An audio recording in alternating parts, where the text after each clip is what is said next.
بسم الله. السلام عليكم جماعة الخير، واش راكم؟ ان شاء الله لاباس. جماعة جيتكم بعرض ما شاء الله على كل حال خاص به جماعة الزراعة وجماعة الموال. هادو هما دائما حطهم انا في الرقم الاول، بيسك علاش؟ لانه هاد الارض تليق بهم هما بالضرورة. هاد الارض جماعة راهي فيها حوالي تفوت 5000 متر مربع. عندها شكل هندسي غير منتظم، راهي جاية طريق المزاير سيدي عبد العزيز.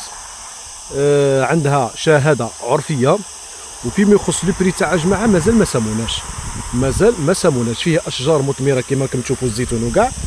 الارض راهي كبيره ما شاء الله، راك تشوفوا من لهنا حتى للفوق، وزيد تهبط ليسونسيال مازالها كبيره يا جماعه. ليسونسيال ما لحقتش باش نصورها باسكو شويه سخانه والاخر، ولكن حاولت نعطي لكم لو ميتراج شفهيا، والمهتم بيان سور راح يكون حاضر في التيره ويتاكد بعينيه.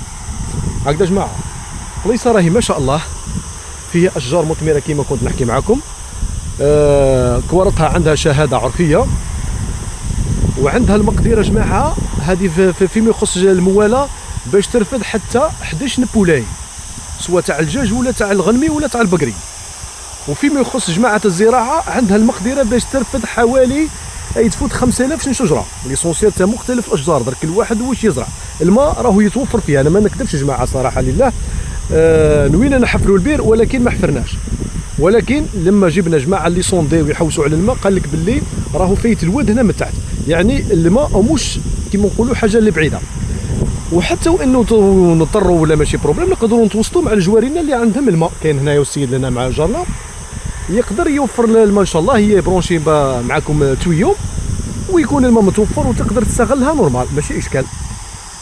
اللي يهمو الحال جماعه اللي حب يعاين هذا العقار راهو يحكي معكم مالك شي شخصيا. هذه الارض راهي تاعي انا، موش وسيط فيها، ومرحبا بكم في كل وقت جماعه. ليسونسيال اللي حب مانطوم يشوف الفيديو بوضوح، اني راح نزيد نصور فيديو واحد اخر ونحطه في القناه تاعنا سواء في اليوتيوب ولا فيسبوك.